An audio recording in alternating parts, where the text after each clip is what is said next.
छियासी साल के इतिहास को पूरा करने वाला हमारा कानपुर सेंट्रल आज आधुनिक सुख सुविधाओं और 10 प्लेटफॉर्मों से सुसज्जित लगभग हर रोज़ 314 रेलगाड़ियों और पौने 2 लाख से ऊपर यात्रियों का स्वागत करता है।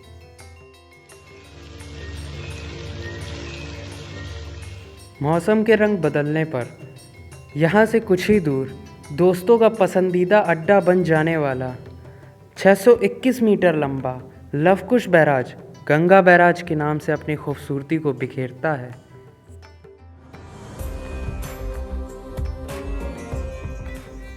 अब आपको लेकर चलते हैं मन को शांत करने वाला गंगा नदी के तट पर स्थापित बिठूर घाट, जो कि अपने ब्रह्मवर्त घाट और अपनी ब्रह्मखुटी के लिए प्रसिद्ध है।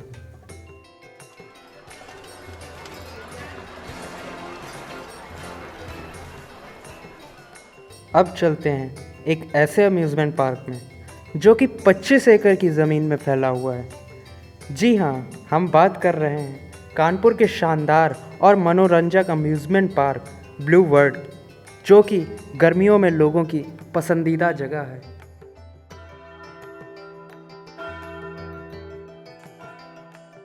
(1875) अंग्रेज़ी सरकार द्वारा लाल ईंटों से निर्मित कानपुर मेमोरियल चर्च उस समय की याद दिलाता है जब कानपुर को कावनपुर कहा जाता था।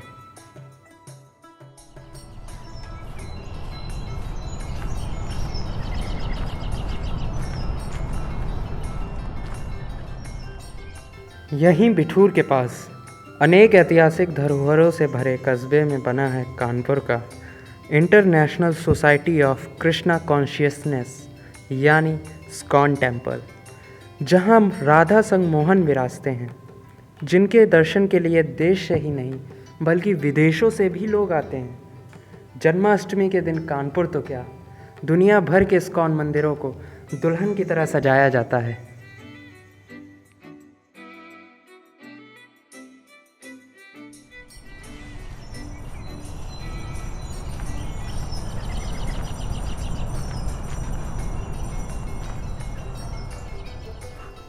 JK टेम्पल या कहें जुग्गी लाल कमलापत टेम्पल 1953 में सिंघानिया परिवार की देखरेख में बना ये राधा कृष्ण का मंदिर और इसके चारों तरफ की हरियाली और चिड़ियों की आवाज़ें आपका मन मोह लेंगी।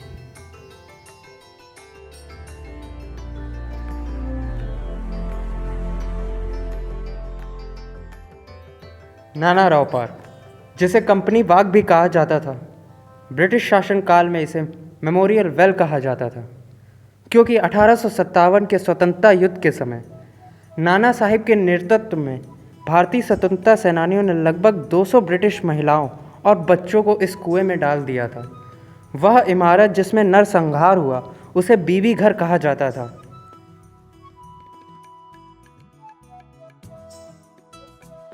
कानपुर संग्रहालय, जिसका निर्माण यूरोपीय व्यापारियों द्वारा नृत्य हॉल के रूप में किया गया था। बाद में किंग एडवर्ड की मृत्यु पर हॉल को 1876 में उनके स्मारक के रूप में स्थापित किया गया। इसका नाम किंग एडवर्ड मेमोरियल यानी किम रखा गया। 1947 में आज़ादी के बाद किम हॉल का नाम बदलकर गांधी भवन कर दिया गया। गांधी भवन में अब एक नगर पालिका पुस्तकालय और कानपुर संग्रहालय है।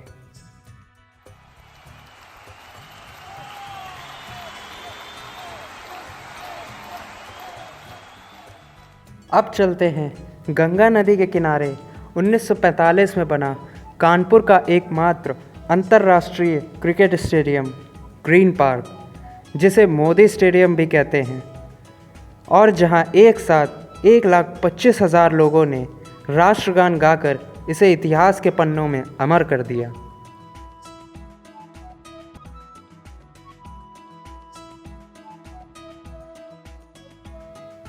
गंगा नदी के तट पर बसा हुआ कानपुर शहर आपका हार्दिक स्वागत करता है।